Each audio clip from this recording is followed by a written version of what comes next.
ಎಲ್ಲರಿಗೂ ನಮಸ್ಕಾರ. ನಮ್ಮ ಆನ್ಲೈನ್ ಶ್ಲೋಕ ಕ್ಲಾಸ್ಗೆ ಸ್ವಾಗತ. ಇವತ್ತು ನಾವು ಒಂದು ಸುಂದರವಾದ ಕಥೆಯನ್ನು ಕೇಳೋಣ.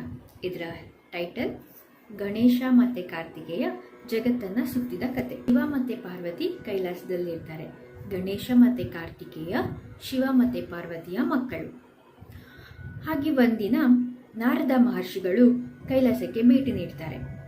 ಹಾಗೆ ಅವರು ಹೋಗ್ತಾ ಒಂದು ಹಣ್ಣನ್ನು ತಗೊಂಡು ಹೋಗ್ತಾರೆ.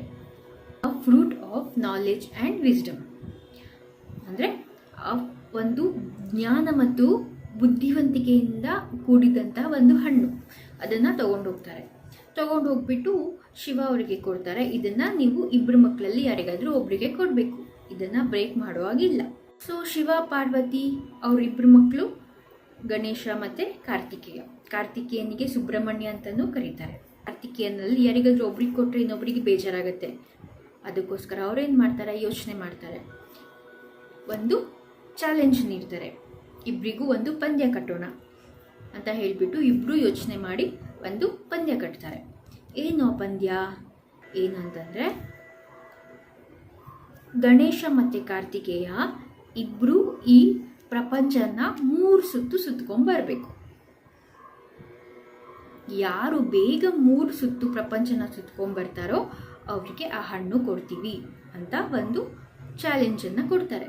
ಸೊ ಒಂದು ಪಂದ್ಯ ಅಂದಮೇಲೆ ಇಬ್ಬರು ಫುಲ್ ಖುಷಿಯಾಗ್ತಾರೆ. ಕಾರ್ತಿಕೇಯ ಅಂದರೆ ಸುಬ್ರಹ್ಮಣ್ಯ ಫುಲ್ ಖುಷಿಯಾಗ್ಬಿಟ್ಟು ಏನು ಮಾಡ್ತಾನೆ, ಕಾರ್ತಿಕೇಯನ ವಾಹನ ಯಾವುದು, ಪಿಕಾಕ್, ನವಿಲು. ತನ್ನ ವಾಹನ ಆದಂತಹ ನವಿಲನ್ನು ಏರ್ಕೊಂಡು ಹಾಗೆ ಹಾರ್ಕೊಂಡು ಹೋಗ್ಬಿಡ್ತಾನೆ. ಬೇಗ ಸುತ್ಕೊಂಡ್ಬರ್ಬೋದು, ಆಗ ನನಗೆ ಹಣ್ಣು ಸಿಗತ್ತೆ ಅಂತ ಅವನು ಹಾರ್ಕೊಂಡು ಹೋಗ್ಬಿಡ್ತಾನೆ.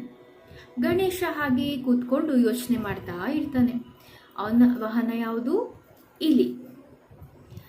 ಇಲಿ ಚಿಕ್ಕ ಪ್ರಾಣಿ, ಪಿಕಾಕ್ ಅಷ್ಟು ಫಾಸ್ಟ್ ಹೋಗೋಕ್ಕಾಗಲ್ಲ. ಮತ್ತು ಗಣೇಶ ಹ್ಯೂಜ್ ಬಾಡಿ. ಸೊ ಯೋಚನೆ ಮಾಡ್ತಾನೆ, ಇವಾಗ ಏನು ಮಾಡೋದು ಅಂತ. ಸೊ ಅವನಿಗೆ ಒಂದು ಉಪಾಯ ಹೊಳೆಯುತ್ತೆ. ಅವನೇನು ಮಾಡ್ತಾನೆ, ಆರಾಮಾಗಿ ನಗ್ನಗ್ತಾ ಅಪ್ಪ ಅಮ್ಮ ಮಧ್ಯ ಕೂತ್ಕೊಂಡಿರ್ತಾರೆ.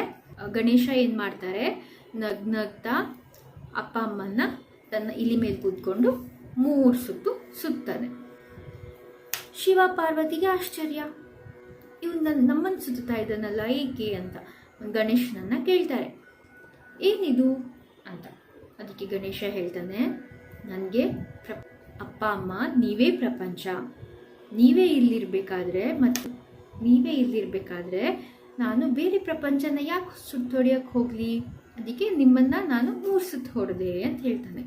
ಶಿವ ಮತ್ತು ಪಾರ್ವತಿಗೆ ಖುಷಿಯಾಗತ್ತೆ. ಈ ರೇಸಲ್ಲಿ ಗಣೇಶ ವಿನ್ ಆಗ್ತಾನೆ ಮತ್ತು ಗಣೇಶನಿಗೆ ಆ ಫ್ರೂಟ್ ಸಿಗತ್ತೆ. ಗಣೇಶನ ಬುದ್ಧಿವಂತಿಕೆಯಿಂದ ಏನಾಯಿತು, ಅವನಿಗೆ ಆ ಫ್ರೂಟ್ ಸಿಕ್ತು.